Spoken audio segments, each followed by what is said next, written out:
pueden estar conmigo.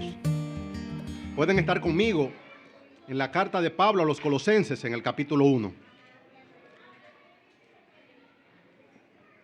Colosenses capítulo 1, desde el versículo 15 y hasta el 20.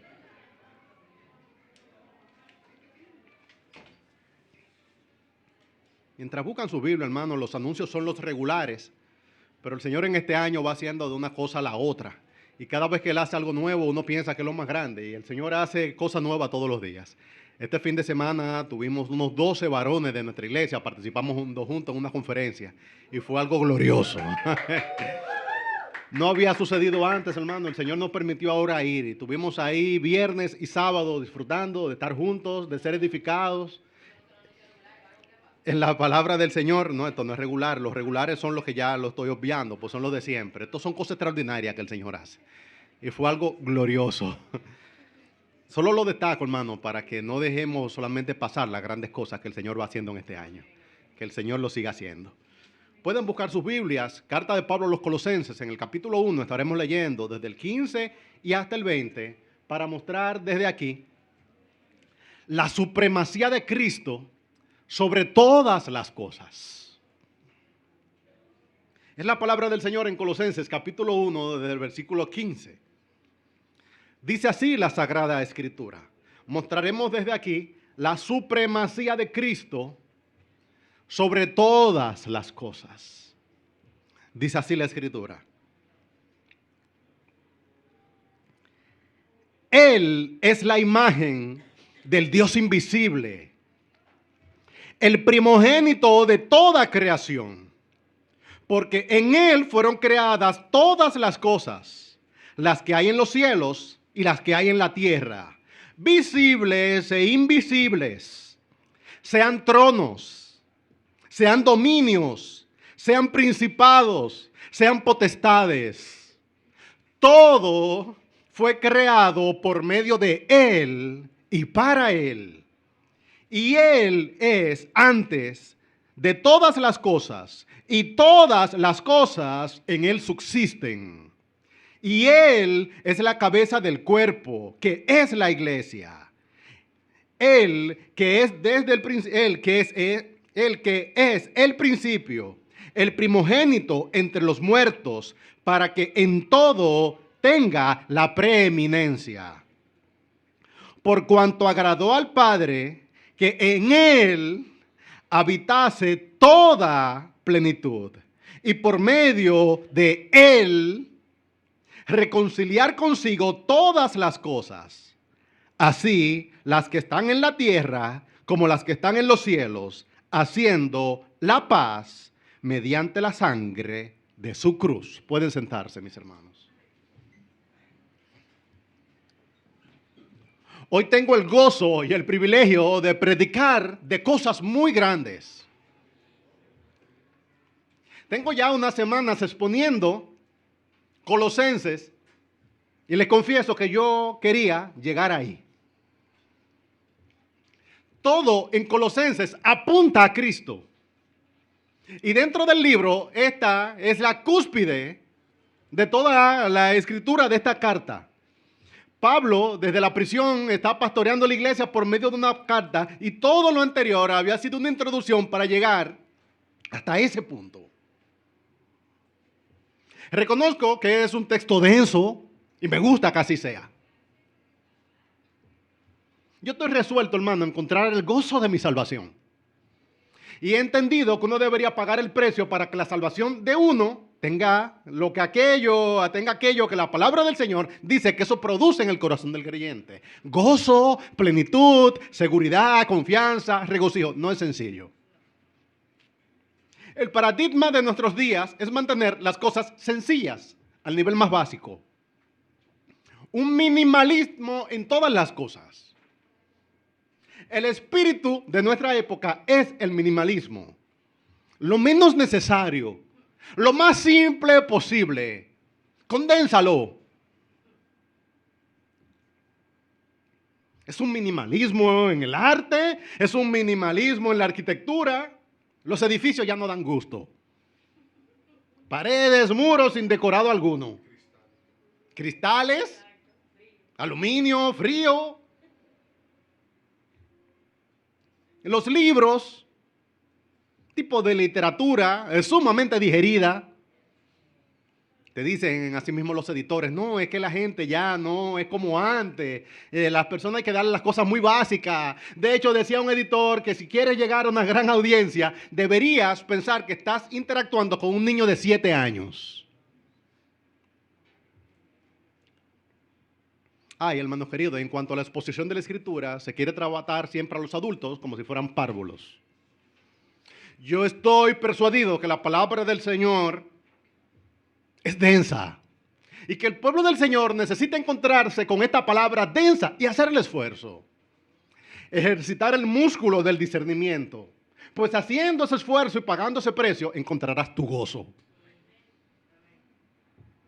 Advierto a la congregación que no es que estoy buscando ser innecesariamente denso, pero estamos subiendo una cumbre. Y te sentirás un poco cansado. Ay, hermano, lo que puedo decirte es que si llegas a subir a esa cumbre, a pagar el precio, allá arriba están las respuestas para muchas de tus preguntas. Y eso que estás buscando, que se llama plenitud, ahí se encuentra.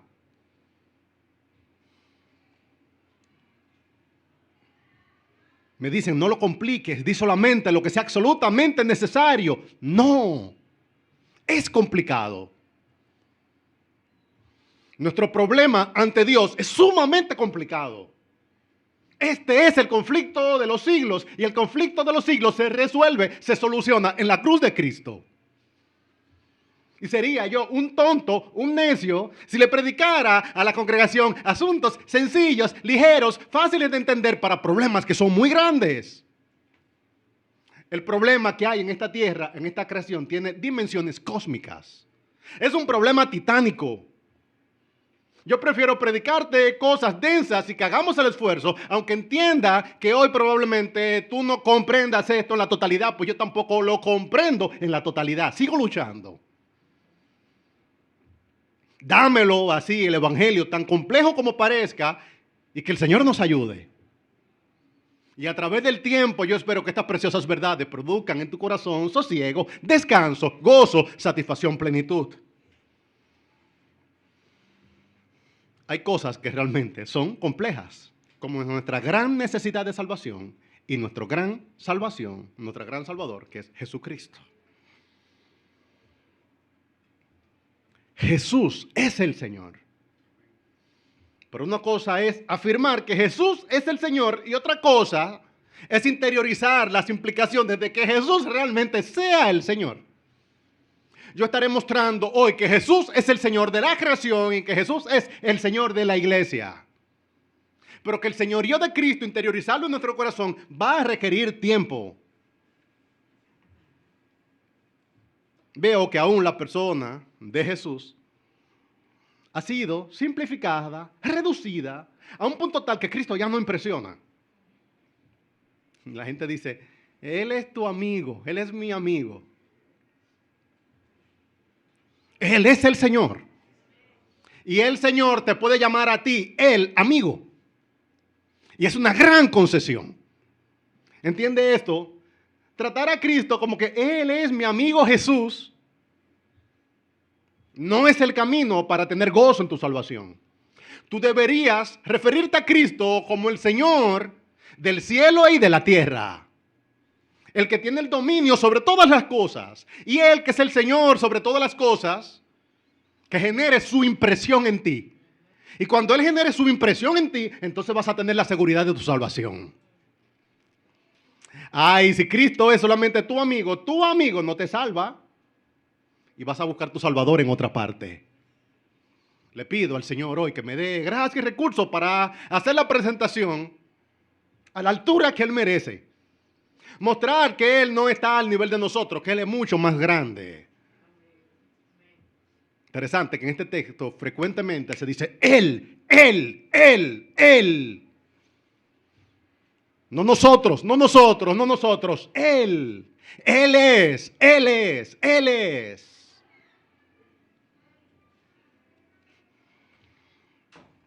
Reconocer el señorío de Cristo sobre todas las cosas es una tarea titánica. Algo que requiere profunda reflexión, muchas palabras y sobre todo tiempo, pero vale la pena, pues es el punto de partida para que nuestra salvación produzca gozo. Tenemos que entender nuestra gran necesidad y también nuestro gran Salvador. Yo quiero mostrar a Cristo hoy tal cual Cristo es y que por favor no sea muy pique de comenzar a sacarle las cosas. No sea el niño que va al restaurante y pide la hamburguesa sin cebolla, sin tomate, sin cachú, y le quita la carne. Es una tostada que usted quiere. Ay, hermano, ¿qué más deseo yo? Que mi iglesia se coma a Cristo, que se coma su cuerpo y se beba su sangre. Porque ese es el Cristo que satisface. Y ese es el único Cristo que salva. Es un Cristo que es grande, es un Cristo que es glorioso, es un Cristo que tiene la preeminencia sobre todas las cosas. Ese es el Cristo que da satisfacción. Lo otro no satisface, lo otro no llena. Tuve 2 días esta semana en un hotel y me fue demasiado difícil conseguir alguna proteína. Mucho carbohidrato. Te dejan ver la proteína como de lejos. Y mucha harina, mucha harina. Harina de colores, harina pintada. Y yo, ¿dónde está la proteína, lo sustancioso? Ay, hermano, Cristo es muy sustancioso. Él satisface plenamente la necesidad del ser humano. Pero el Cristo que satisface es el Cristo que se ha revelado en su palabra, un Cristo completo, un Cristo glorioso, un Cristo poderoso, con todo su señorío. Ese es el Cristo que satisface y a ese Cristo que nosotros servimos.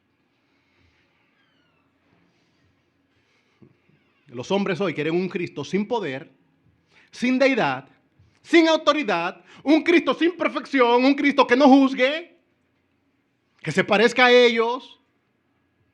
Un Cristo tolerante e inclusivo, que cumpla los 17 objetivos del ODS.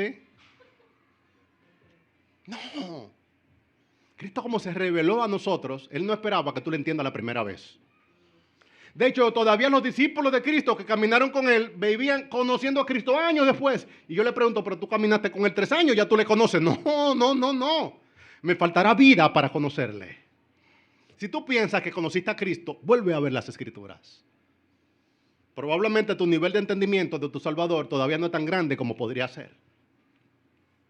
Quiero predicar hoy sobre la supremacía de Cristo sobre todas las cosas y comenzaré mostrando la supremacía de Cristo en la creación. Dice el versículo 15 que Él es la imagen del Dios invisible, el primogénito de toda creación. Aquí hay palabras que hay que entenderlas. Para entender la supremacía de Jesús, tenemos que hablar sobre la creación. Es interesante que Pablo no odia la creación, sino que la pone en el centro. Y le dice, para que tú entiendas este gran Salvador, tú deberías entender la creación que este gran Salvador ha hecho. Él se revela en la creación. Él es el Señor en la creación. No es casualidad que la Biblia comience por Génesis, sino por Mateo. Entonces, ¿por qué la Escritura comienza por Génesis? En el principio creó Dios los cielos y la tierra. Porque esta creación, este orden de cosas tiene un autor y ese autor tiene la soberanía sobre su creación. Y para tú entender el Evangelio deberías entender que esta creación tiene un autor, que Él tiene un derecho legítimo sobre nosotros. Esta es una razón para mantener vivo el debate sobre la creación y es preservar la soberanía del Creador. Tú deberías entender que tú te debes a Él porque tú eres criatura suya. Los hombres no tenemos que otorgarle a Dios un permiso. Él es dueño tuyo. Dios no aparece en la Escritura revelándose al hombre diciéndole, yo sé que ustedes tienen sus títulos y si me podrían ceder su propiedad, entonces yo podría ser Señor de ustedes. No, Él aparece como el dueño de la creación. Por eso dice el Salmo 100, versículo 3, reconoced que Jehová es Dios, Él nos hizo y no nosotros a nosotros mismos. Por eso el Señor le dijo a Job, cuando Job quiso hacer fuerza, ¿dónde estabas tú cuando yo creaba la tierra? Házmelo saber si tienes inteligencia. Salmo 24:1. De Jehová es la tierra y su plenitud, el mundo y los que en él habitan. Dios no tiene que pedirle permiso a ningún ser humano para ser el Señor del cielo y de la tierra. De hecho, en esta porción de la escritura que estoy exponiendo, aparece su señorío sobre el cielo y sobre la tierra, sobre las cosas visibles y sobre las invisibles. Sobre las cosas que tú conoces y sobre las que desconoces. Tronos, dominios, potestades, todo ha sido creado por Él y para Él. Lo más impresionante en esta descripción es que presenta a Jesús como la imagen del Dios invisible. Aquí tengo que explicar palabras. Imagen, eikon, no es una copia. Nosotros le llamamos una imagen, es que yo veo una realidad y la copio. Los seres humanos usamos ese término porque no teníamos otro. Cuando está diciendo que Cristo es la imagen, es que Cristo es la única posibilidad que nosotros tenemos para llegar a conocer a Dios como Dios es. Dios es espíritu y la única revelación que Dios ha tenido es Cristo. Y si usted quiere conocer a Dios, Él es la imagen del Dios invisible. Y si alguien dice que ha conocido a Dios a través de Cristo. Hermano, estas son palabras grandes, de las palabras que disgustan. Si Él es la imagen del Dios invisible, no hay persona alguna que haya conocido al Dios invisible fuera de Cristo. Pastor, ¿y qué vamos a hacer con las demás religiones? Que hagan ellos lo que quieran hacer con su intento de conocer a Dios por sus propios medios, pero dice la Escritura que Él es la imagen del Dios invisible. Escuchen el término en singular. Él no es una imagen, Él es la imagen. De forma tal que si alguien me dice que ha conocido a Dios, yo le pregunté, ¿y conociste a Cristo? No, yo le conocí directamente. ¿A través de qué? Un Dios imaginado, un Dios ficticio. Nosotros conocemos al Dios que se ha autorrevelado en Jesucristo. Por lo cual podemos decir que no hay otro nombre dado a los hombres en el cual podamos ser salvos. Jesucristo. Son palabras grandes, hermano, de exclusividad, pero esto reduce toda la conversación. ¿Y qué hacemos con las religiones milenarias? ¿Y qué hacemos con los otros caminos? ¿Y qué hacemos con las otras filosofías? Yo no te puedo recomendar qué hacer con ella, pero si tú estabas pensando que has conocido a Dios, asume que tú no has conocido a Dios, porque la única manera de conocer a Dios es a través de Cristo, pues Él es la imagen del Dios invisible. Esto no es un asunto marginal, esto no es algo como accesorio, a la gente le encanta como decir, no, esa no es una doctrina grande, esta es la doctrina. De hecho, él hablaba de él mismo y él decía, mi padre y yo la misma cosa somos. Felipe en algún momento dijo, ok, yo quiero conocer al Padre. Y él dijo, Felipe, si tú me has visto a mí, has visto al Padre. Pues el Padre y yo la misma cosa somos. Todos son textos de Juan 1:18. A Dios nadie le vio jamás. El unigénito Hijo que está en el seno del Padre, Él le ha dado a conocer. Y alguien pondrá el dedo en el Antiguo Testamento y dirá, ¡hey! Aquí hay alguien que vio a Dios. Si hay alguien en el Antiguo Testamento que vio a Dios, aunque él no lo supiera, estaba viendo al Hijo, pues Él es la imagen del Dios invisible. Y Cristo, nosotros hablamos de la encarnación de Cristo, que en algún momento se hizo hombre, pero Él se está revelando desde la creación. De hecho, Juan, capítulo 1, dice que en el principio era el Verbo, y el Verbo era con Dios, y el Verbo era Dios. Todas las cosas por Él fueron hechas, y sin Él, nada de lo que ha sido hecho fue hecho. O sea, que un creyente, cuando lee el Antiguo Testamento y después lee el Nuevo, dice, pues ya yo entiendo. Es que Él no se había encarnado, pero se está manifestando desde la antigüedad, de forma tal que si alguien en la antigüedad llegó a conocer al Dios invisible, le conoció a través de Cristo. Y Cristo se ha estado revelando desde los patriarcas hasta Israel y después los profetas, y luego se encarnó, se hizo hombre y se reveló a nosotros. Pues es el mismo Cristo desde Génesis hasta Apocalipsis. Una cosa es el Cristo preencarnado, otra cosa es el Cristo encarnado y otra cosa es el Cristo glorificado, pero es el mismo Señor del cielo y de la tierra. De forma tal que con Job usted va a poder hablar de su Señor Jesucristo. De oídas te había oído, pero ahora mis ojos te ven. ¿A quién? A Cristo. Él es la imagen del Dios invisible. No hay nadie que haya conocido a Dios fuera de Cristo.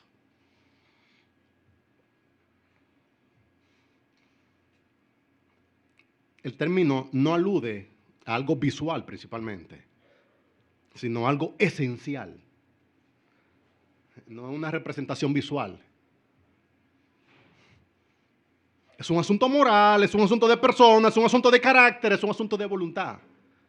Él y el Padre, la misma cosa son. Y si tú has conocido al Padre, le conociste a través de Él. Él es el camino, Él es la verdad y Él es la vida. Y nadie viene al Padre si no es por Él.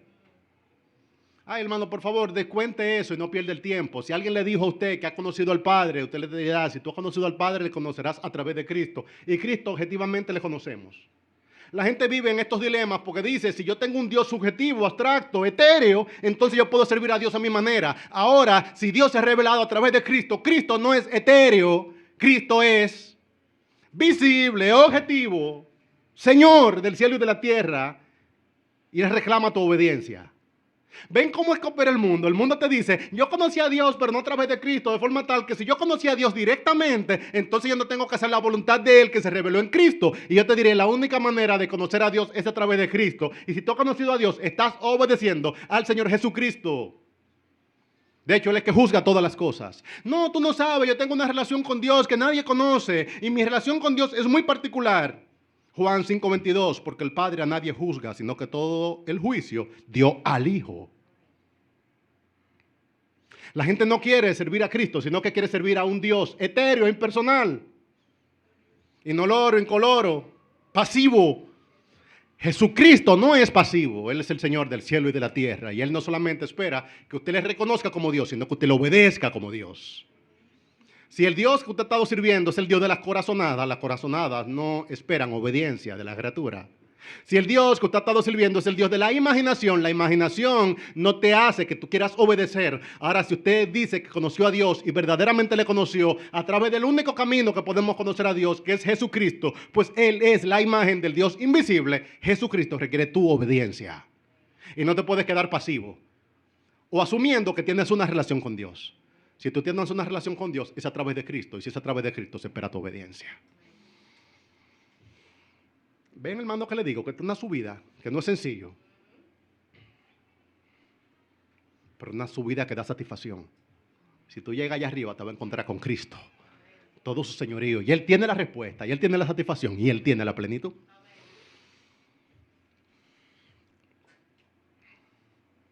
Después dice el versículo 15. Recuerden todo. Él es. Ay, pero yo estaba loco por conocerlo. Ven para que lo conozca. Él es. El primogénito de toda creación. El Antiguo Testamento completo está poblado de imágenes de primogenitura. Primogenitura, más que un asunto de orden de nacimiento, es un asunto de dignidad, es un asunto de principalía. ¿Quién era el hijo primogénito? Era el hijo en el cual el padre primero le daba una doble porción de su herencia y esperaba que fuera el hijo que estableciera su casa. No era solamente el hijo preferido, también era el hijo más digno. Era la figura más grande en esa casa. Y lidia con eso.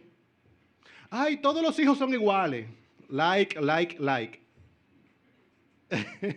Hay un hijo primogénito. Se está hablando aquí de la dignidad de Cristo.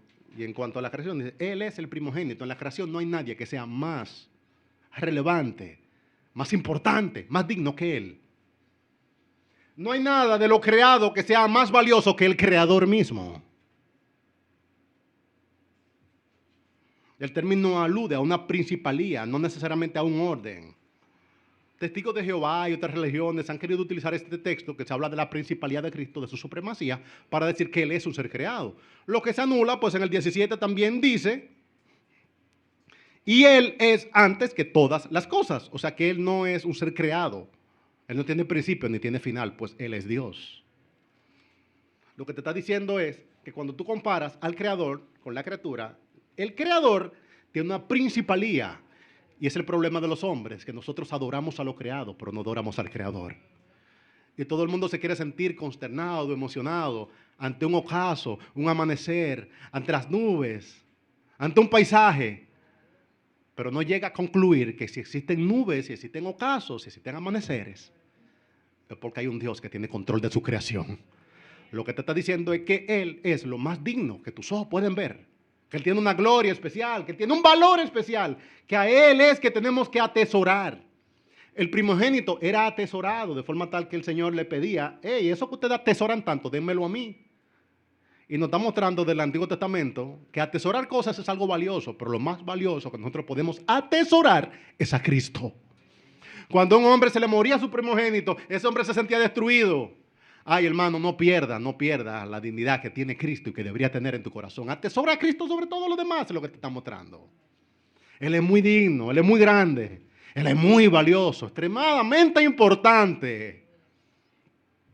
De forma tal que si usted tiene un deleite en las cosas naturales, un deleite en las aves, un deleite en la naturaleza, por favor, hermano querido, cuide su corazón, pues Él necesita tener la principalía sobre todas las cosas. Romanos capítulo 1, los hombres en vez de exaltar al Creador, exaltaron la creación y se hicieron inútiles. El primogénito, sobre él descansaba la autoridad del Padre, es el primogénito, tenía derechos excepcionales. Si Cristo es el primogénito, entonces la creación completa está bajo su única autoridad. Pero después lo lleva más profundo, vamos más alto. Dice el 16. Porque en Él fueron creadas todas las cosas.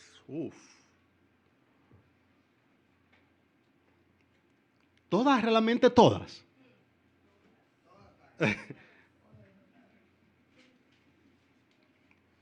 Las que hay en los cielos y las que hay en la tierra. O sea, que Él no solamente es el creador del orden que nosotros conocemos, el orden que nosotros desconocemos también fue hecho por Él. Yo no sé bien cómo funciona toda la tierra, pero mucho menos yo sé cómo funciona el cielo. Pero el cielo y la tierra fueron creados por Él. Y eso que usted no puede llegar a dimensionar cómo funciona, cómo está estructurado, cuáles son los diferentes aspectos, eso fue hecho por Él y para Él. Él es el creador de todas las cosas, las que hay en los cielos y las que hay en la tierra. Y después tú vas a decir, pero eso es las que están altas y las que están bajitas. No, después lo clarifica aún más. Visibles e invisibles. O sea, que Él es el creador del orden físico y también del orden espiritual. Hay gente que ve a Cristo como que Cristo hizo la creación física. Él no solamente hizo la creación física, Él hizo la creación espiritual. Y si algo existe, existe por Él y para Él y es sostenido por Él. Entonces, ¿para qué que Pablo está haciendo estas declaraciones tan grandes? Para que usted se goce en su salvación. Hay que tener el problema, hermano. Si tú no ves un Salvador tan grande, tú crees que tu salvación es muy pequeña.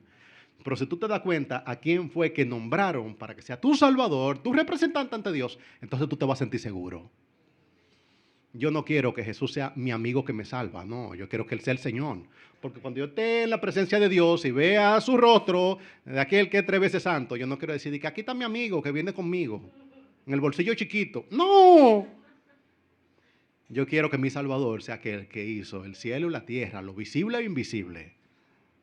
Sean tronos, dominios, principados, sean potestades. Wow, pero están mandándolo todos y todo.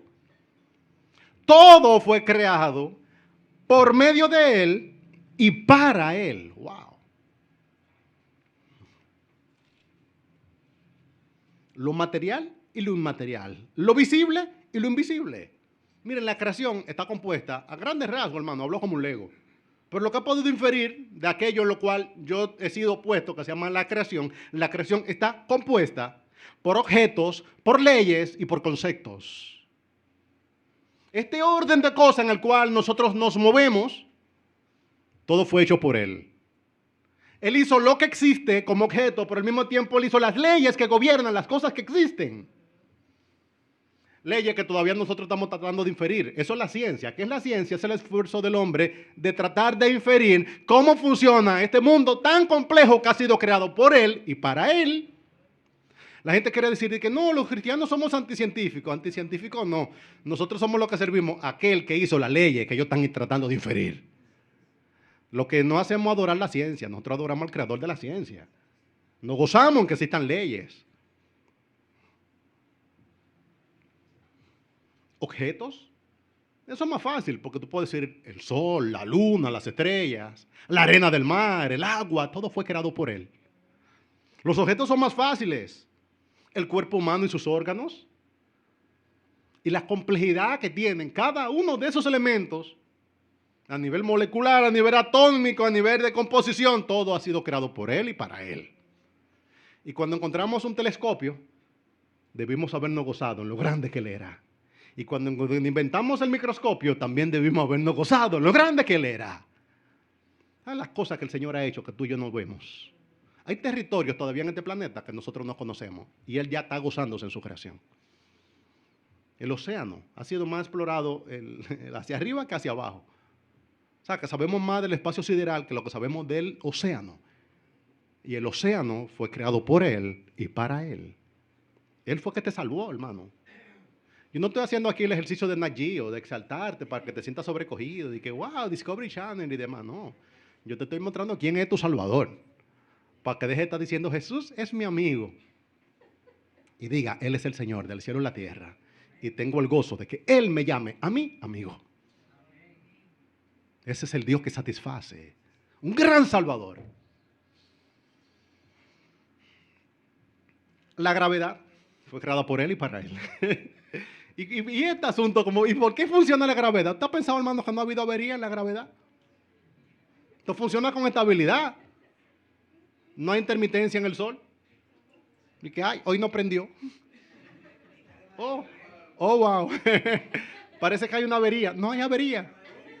Funciona. Oh.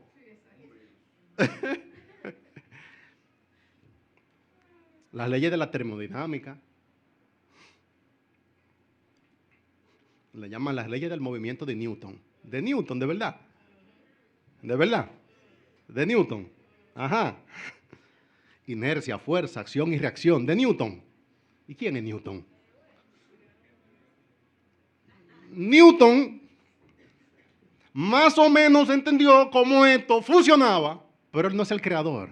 El creador del cielo y la tierra es Jesucristo. Y el mismo que hizo las leyes de Newton, las leyes de la termodinámica y la gravedad, fue el mismo que me compró a precio de sangre. Y tengo el gozo de ser conocido por Él y que Él me ama con amor eterno. Ay, hermano, ese es mi Salvador. Y que, ay, mira, te presento a mi Salvador. No, tú estás listo. Déjame presentarte a mi Salvador. Sí, esa es la salvación tan grande.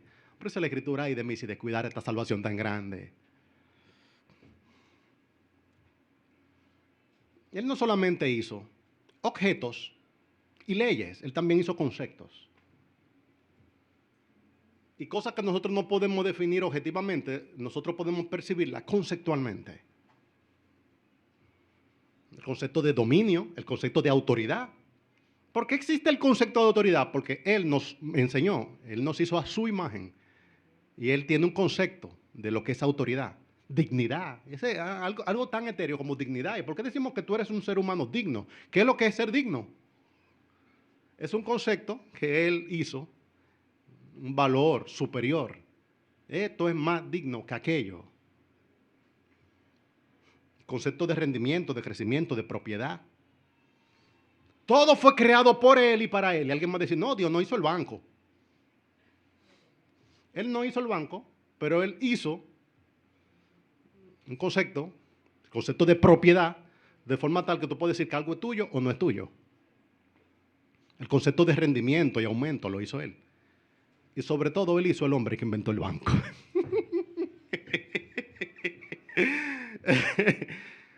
De forma tal que podemos decir que todo ha sido creado por Él y para Él. Y su genialidad es aún más grande cuando Él no solamente hizo los conceptos, los objetos y las leyes, sino que hizo un ser con capacidades especiales para que haga mayordomía de su creación y en su creación aparezca cada cierto tiempo cosas nuevas, como un smartphone. No, Dios no hizo los celulares. Los celulares no lo hizo Dios. Bueno, Él no hizo los celulares, por eso la radiofrecuencia. Las leyes del electromagnetismo de Maxwell las hizo Él. Con toda seguridad hizo el silicio, el litio y el cobalto. Y al hombre que logró meter todo eso en un aparato, una placa de baquelita, y que lo usáramos primero como un walkie-talkie y después haciendo scroll en las redes sociales, fue también creado por Él. Y todo ha sido creado por Él y para Él, de forma que aún en el celularcito ese que está usando, sea el último o el penúltimo, Él también tiene la gloria y la preeminencia. Y cuando tú digas, wow, esto funciona, tú dices, grande es Dios, poderoso es Dios, majestuoso es Dios.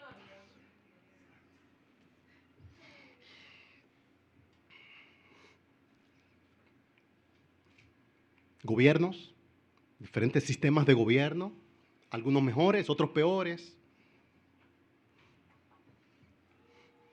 Aquí hay dos ejemplos, pone cosas celestiales y también cosas terrenales. Entre las cosas terrenales, tronos o dominios son estructuras visibles de poder. No hay reino, no hay gobierno que sea más grande que Dios. Clarifico aquí, hermano querido, lo que los hombres haciendo mayordomía de la creación producimos glorifica al Señor en el nivel último, pues la criatura es suya y los elementos que está administrando la criatura también son suyas. Pero nosotros utilizamos la creación para hacernos daño, para explotar, para destruir, por lo cual Dios juzga la tierra y Él castiga.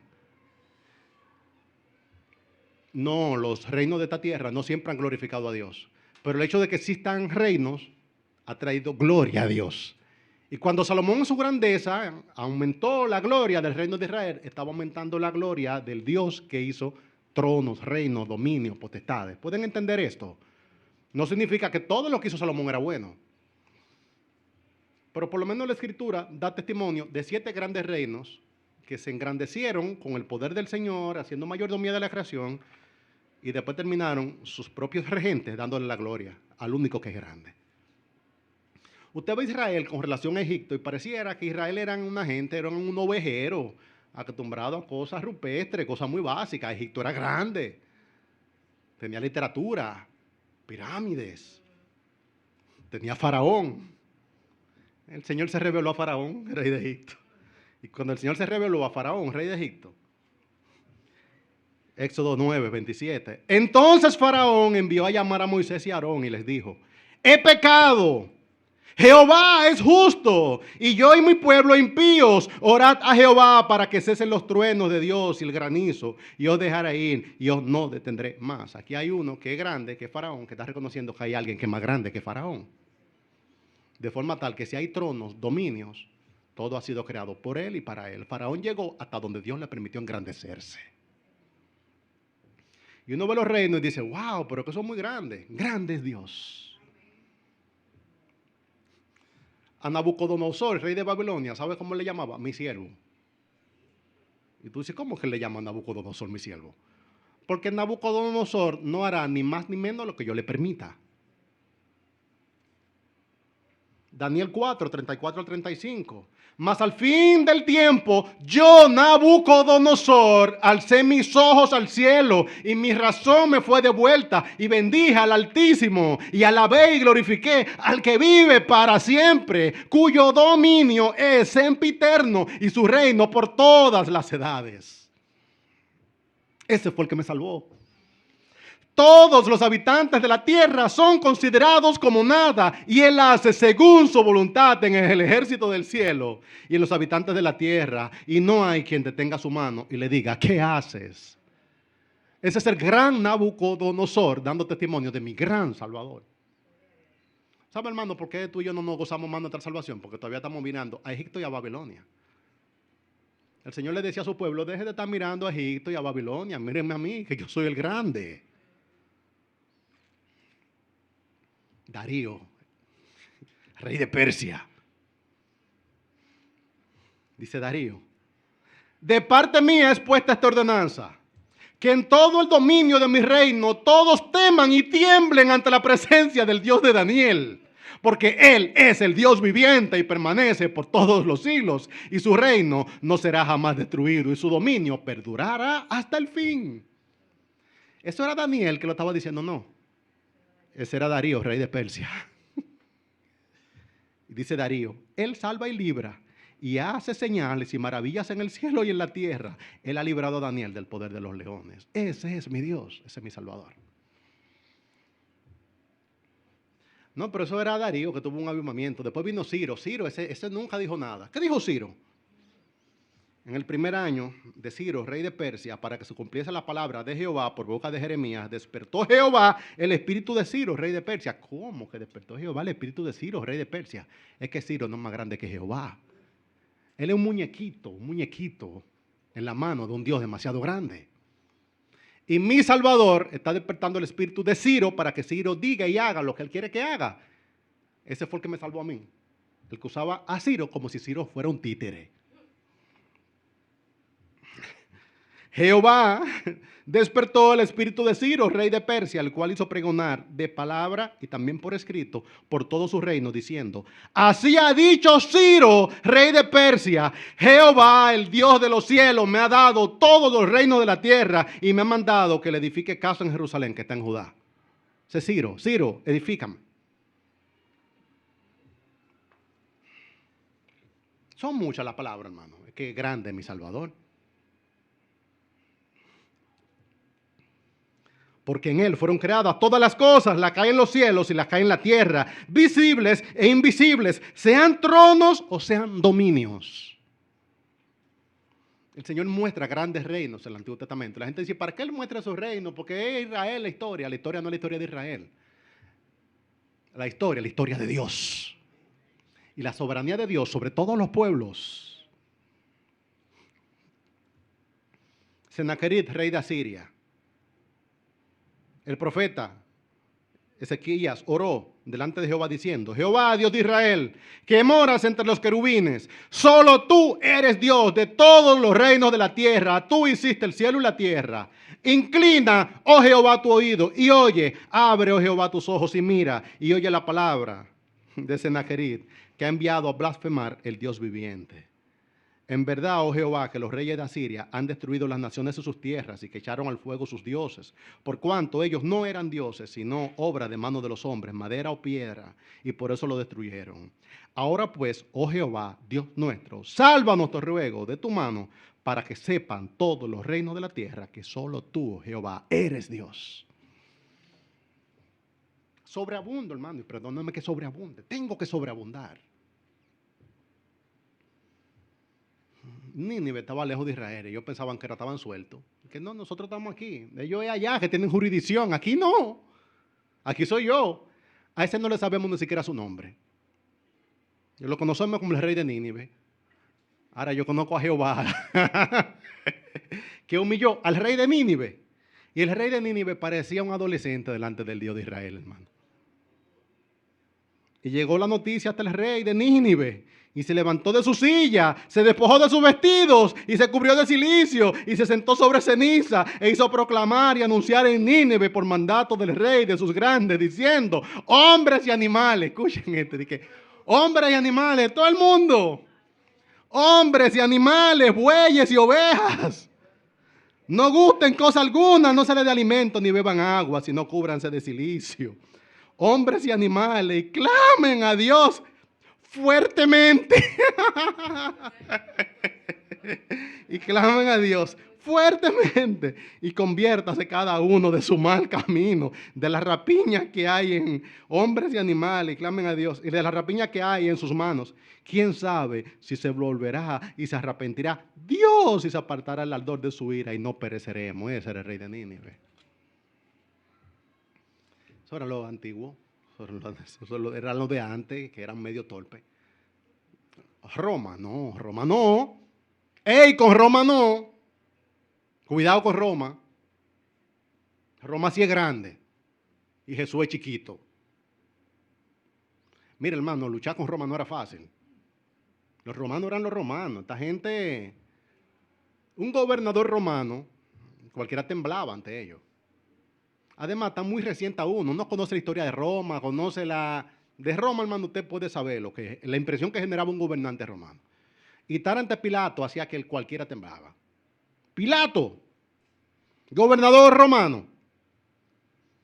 Entonces le dijo Pilato, a mí no me habla. Y tú no sabes ante quién es que tú estás. Pilato hablándole a Jesús. Encarnado, en debilidad, en aparente debilidad, le dice él, y tú no sabes ante quién es que tú estás. Yo soy Pilato. A mí tú no me vas a hablar, a mí, a Pilato. Yo soy el que pongo a hablar a los hombres. Él no me va a hablar, a Pilato. No sabes que tengo autoridad para crucificarte y que tengo autoridad para soltarte, le dice Pilato a Jesús. ¡Ey! Y la gente oyendo. No, porque él estaba guapito allá con la autoridad de los judíos, que le diga a Pilato ahora lo que nos dijo a nosotros. Respondió Jesús, ninguna autoridad tendrías contra mí si no te fuese dada de arriba. Por tanto, el que a ti me ha entregado, mayor pecado tiene. O sea, los judíos son peores que tú. Desde entonces procuraba a Pilato soltarle.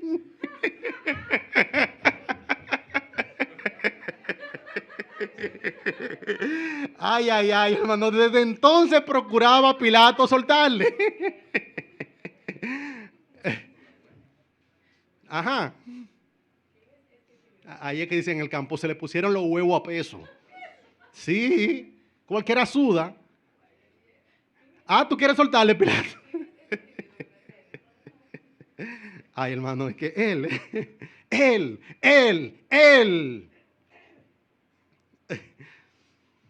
En él fueron creadas todas las cosas, la que hay en los cielos, la que hay en la tierra, visibles e invisibles, sean tronos, sean dominios, sean principados, sean potestades. Todo fue creado por medio de él y para él. Pilato, fui yo que te hice grande. Y te preparé para que fueras grande en el momento en que yo me iba a mostrar aún más grande. Tú no estás aquí por casualidad. Tú estás aquí para que tengas la oportunidad de ver al Hijo de Dios encarnado. Uf. Sí. Dos ejemplos celestiales, poderes o autoridades. Son estructuras de poder invisible, ángeles y demonios. No hay un ángel que sea un ser increado. Todos los ángeles fueron creados por él y para él. Hablo de esto de nuevo, como le decía que hablo de la creación, hablo de todo esto, hermano. Soy un lego, pero la escritura muestra que ángeles, arcángeles tienen órdenes y son muchos. Los que son demonios son ángeles caídos. Y aún los demonios se sujetan a él. Y cuando caminó entre nosotros, los demonios lo veían.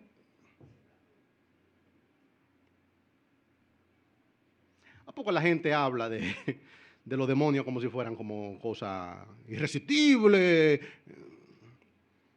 Cuando él pasaba, los demonios se asustaban. ¿Qué tiene contra nosotros? Decían ellos.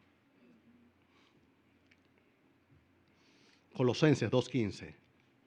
Y despojando a los principados y a las potestades, los exhibió públicamente, triunfando sobre ellos en la cruz.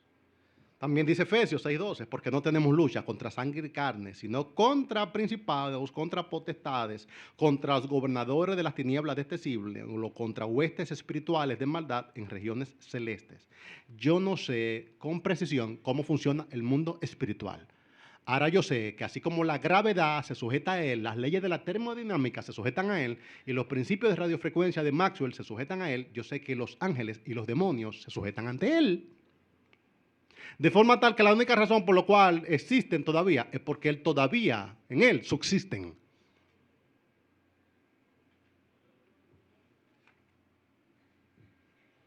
Todo, no algunas cosas. Todo fue creado por él, creado por medio de él y para él. Que haya sido creado para él no significa que sea bueno, como Nabucodonosor. Que haya sido creado para él no significa que sea justo, no significa que sea aprobado. Lo que significa es que todo alcanza a los propósitos suyos.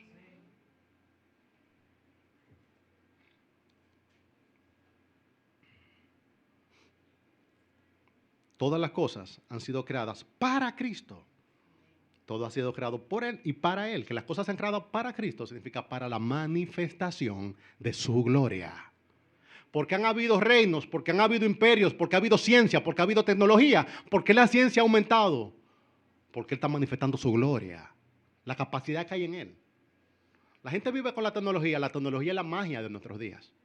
Y cada vez que hay un nuevo avance tecnológico, ahora es ChatGPT. La gente ve los modelos de generación de lenguaje y eso es casi magia. ¡Wow! ¡Wow! ¡Wow! Eso es lo que nos está diciendo hay alguien que es más grande que eso. Nos hablan de la singularidad. No, esto va a llegar un momento. Yo sé que va a llegar un momento. Y el momento está en la mano suya. De forma tal que yo puedo decir confiadamente, Señor, en tus manos están mis tiempos. No tengo ansiedad alguna del futuro. Yo uso todas esas cosas, hermano. Y cuando la uso, espero que si el Señor no ha venido, habrán cosas aún más grandes. Y si el Señor viene, cosas grandes veré yo en su presencia.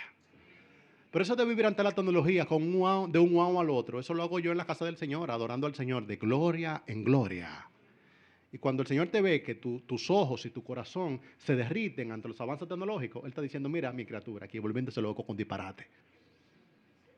Y con eso es. Cosas que ojo no vio, ni oído yo, ni han subido a corazón de hombre, son las que el Señor tiene preparado para los que le aman.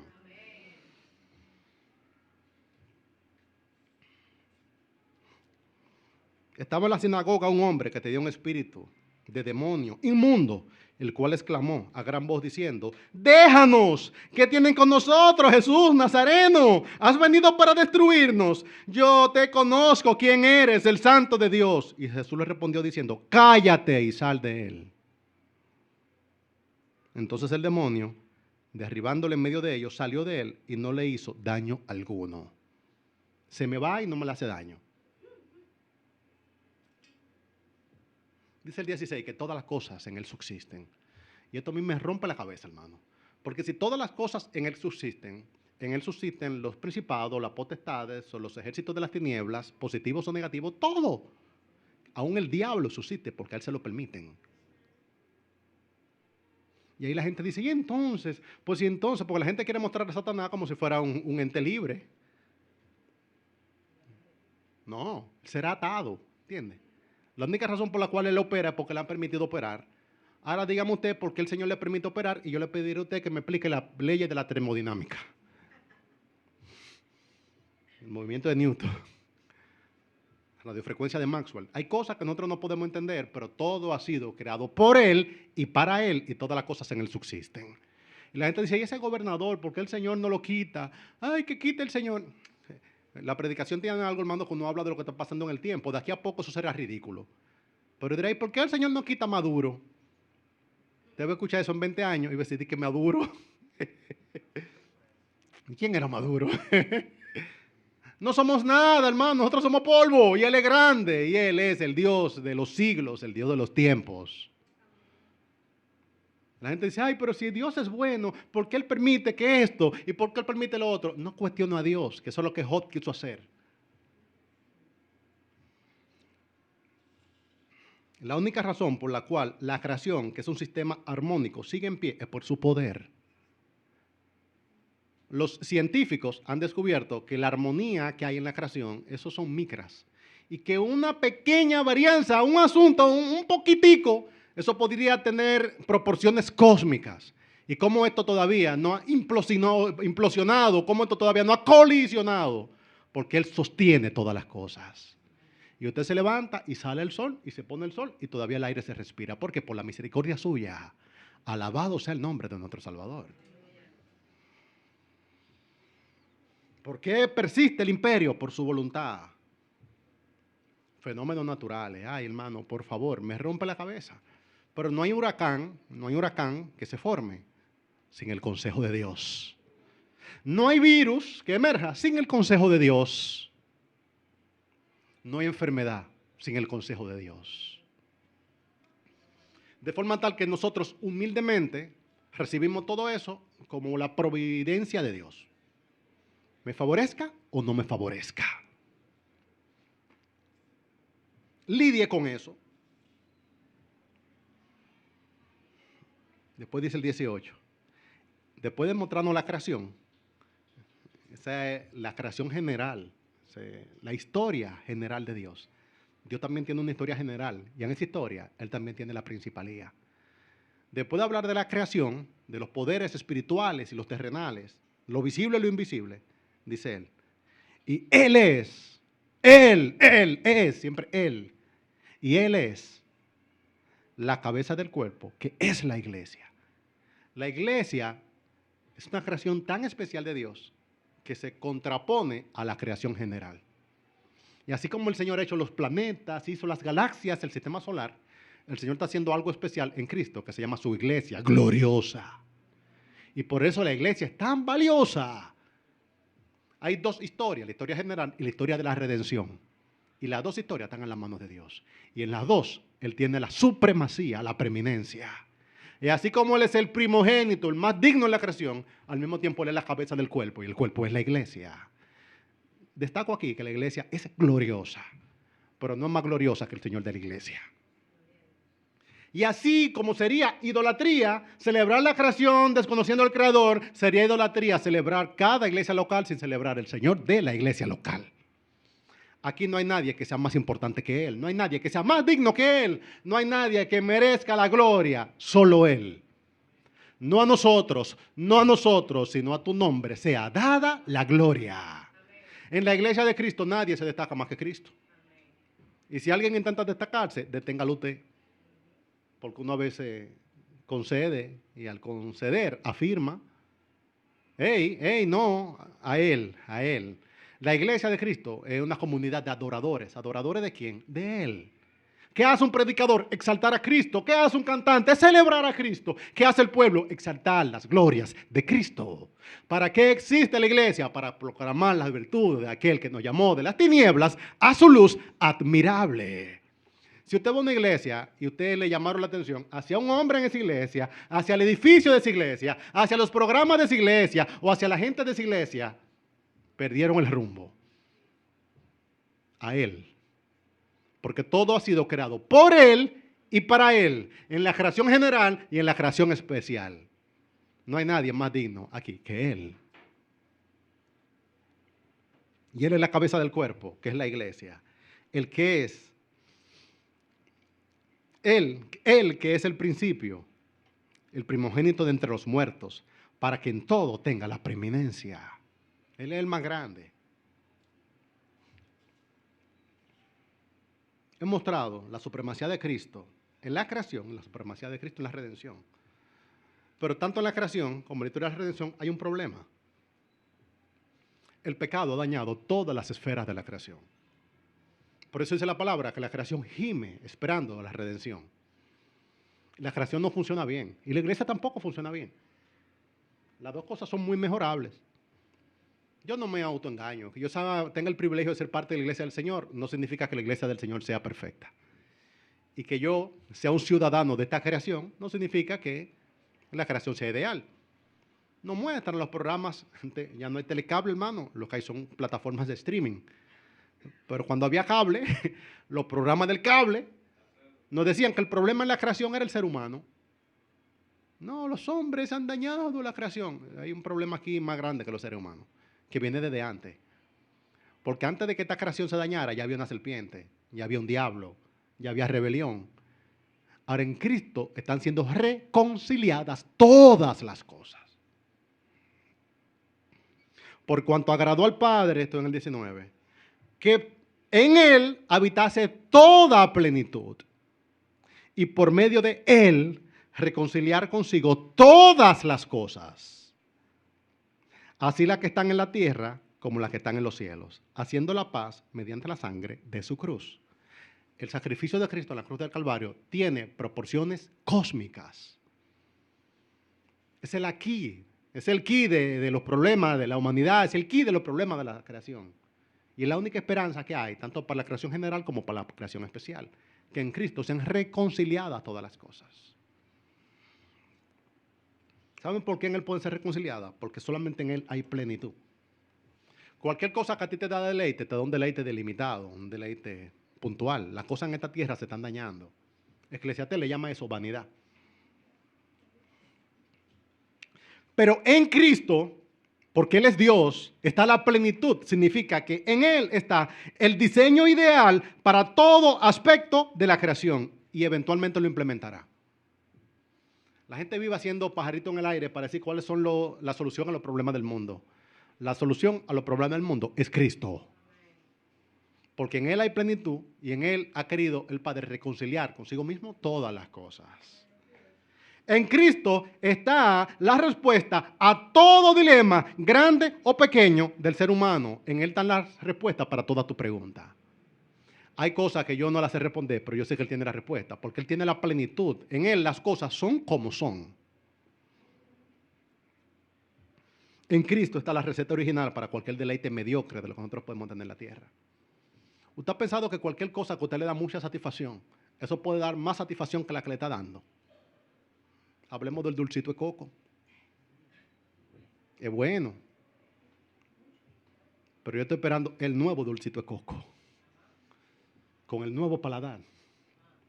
En Cristo se están reconciliando todas las cosas de forma tal que usted tendrá una nueva creación y un nuevo cuerpo, con instintos, con capacidades de apreciación superlativas.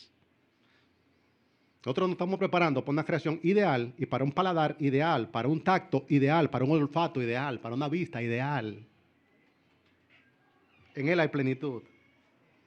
En Cristo se amplifican todos nuestros sentidos. Dice que en Cristo Dios está reconciliando todas las cosas. Y tú dirás, wow, pero es que quizás cuando se pase balance, nos quedemos a media, pues no seamos suficientes. Dice Él, haciendo la paz mediante la sangre de su cruz.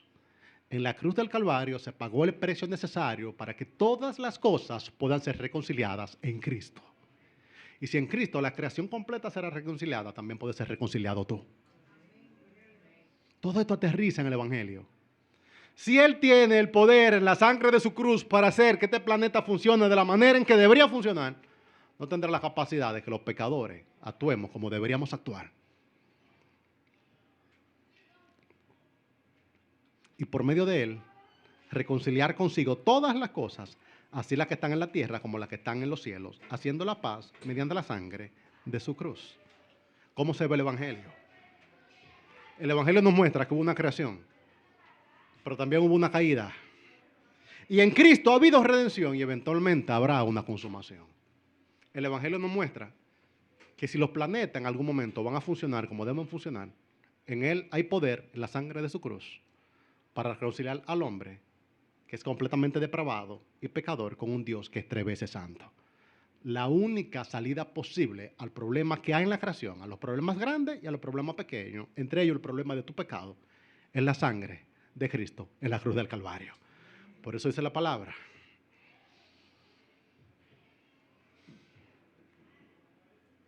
Reconciliados en Él tenemos paz para con Dios a través de Jesucristo.